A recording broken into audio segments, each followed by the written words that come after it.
Par une belle matinée ensoleillée, un petit tailleur travaillait dans son atelier. Entre deux points de couture, il se prépara une belle tartine de confiture et s'apprêtait à la déguster quand 7 mouches vinrent bourdonner autour de lui. Agacé, il prit un chiffon et, d'un seul coup précis, il les tua toutes à la fois. Très fier de son exploit, il se confectionna une ceinture et y broda en grandes lettres « 7 d'un coup ». Ravi de son courage, il décida qu'il était temps de partir à l'aventure pour montrer au monde de quoi il était capable. Il prit un morceau de fromage dans sa poche, attrapa un petit oiseau et le plaça dans l'autre, puis quitta son atelier avec le cœur plein d'entrain. Après avoir marché longtemps, il s'arrêta au pied d'une montagne pour se reposer. C'est là qu'il croisa un géant immense, au regard dur et curieux. En apercevant la ceinture du tailleur, il fronça les sourcils. « 7 d'un coup ?» pensa-t-il. Il était persuadé que le petit homme avait tué 7 guerriers en une seule fois.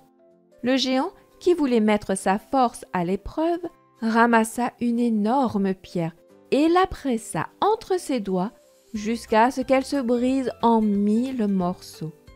Le tailleur, sans se démonter, sortit le morceau de fromage qu'il gardait dans sa poche et le pressa jusqu'à en faire sortir du jus. Le géant, surpris, proposa un autre défi. Il lança une pierre si haut qu'elle disparut presque dans le ciel. Le tailleur, rusé, sortit l'oiseau caché dans sa poche et le lança à son tour. Celui-ci s'envola et ne retomba jamais. Impressionné, mais sans vouloir l'admettre, le géant invita le petit tailleur à passer la nuit dans sa caverne, bien décidé à l'effrayer. Mais le tailleur, malin, feignit d'être à l'aise et trouva un coin pour dormir. Dans la nuit, le géant souleva un énorme rocher et le laissa tomber sur le lit du tailleur, pensant l'écraser. Mais celui-ci, méfiant, s'était discrètement glissé dans un coin. Le lendemain matin, il se leva en pleine forme et salua le géant comme si de rien n'était. Terrifié par une telle résistance, le géant préféra ne pas s'en prendre à lui et le laissa partir. Le petit tailleur poursuivit son chemin et arriva dans un grand royaume. Là, il entendit parler d'un roi en difficulté. 2 géants sauvages semaient la terreur dans les environs. Curieux, il se présenta devant le roi, qui remarqua immédiatement sa ceinture. Intrigué, il lui proposa un défi. S'il arrivait à se débarrasser des géants, il lui donnerait la moitié de son royaume et la main de sa fille en mariage. Sans hésiter, le petit tailleur accepta. Il se rendit dans la forêt où dormaient les 2 géants et grimpa silencieusement dans un arbre. Après avoir bien observé la scène, il ramassa un gros caillou et le laissa tomber sur l'un des géants. Celui-ci se réveilla en sursaut et accusa son compagnon. Le second géant, vexé, grogna et repoussa l'autre brutalement.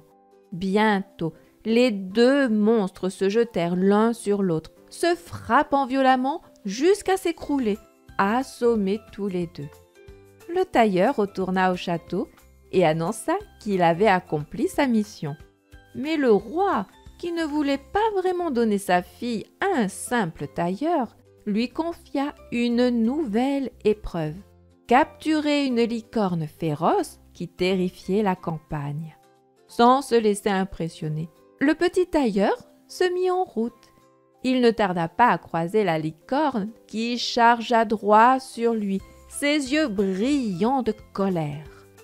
Au dernier moment, il bondit derrière un arbre et la licorne, emportée par son élan, y enfonça sa corne si profondément qu'elle ne put plus s'en dégager.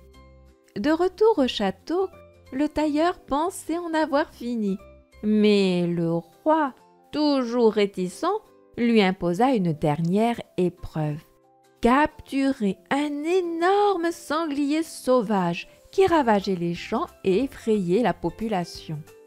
Le petit tailleur s'avança dans la forêt, écoutant les bruits autour de lui. Lorsqu'il repéra le sanglier, il se mit à courir, l'animal furieux à ses trousses. Il aperçut alors une cabane abandonnée, y entra en vitesse et sauta par une fenêtre. Pris dans son élan, le sanglier fonça droit dans la cabane et le tailleur ferma la porte derrière lui. Cette fois, le roi ne put plus reculer. Le petit tailleur avait accompli toutes ses missions.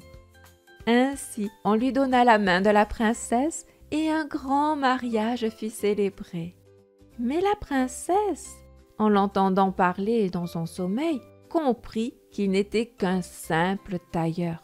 Troublée, elle alla voir son père et décida qu'il fallait s'en débarrasser. Alors, une nuit, des gardes furent envoyés dans sa chambre pour l'emmener en secret. Mais le petit tailleur, toujours attentif, avait tout entendu. Il fit semblant de dormir profondément et juste au moment où les gardes s'approchaient, il s'écria d'une voix forte « Attention! Moi qui ai tué 7 d'un coup, capturé une licorne et un sanglier, vous croyez pouvoir m'arrêter ?» Effrayés, les gardes prirent leurs jambes à leur cou et ne revinrent jamais. Ainsi, le petit tailleur, plein de malice et d'intelligence, resta roi et vécut heureux pour toujours.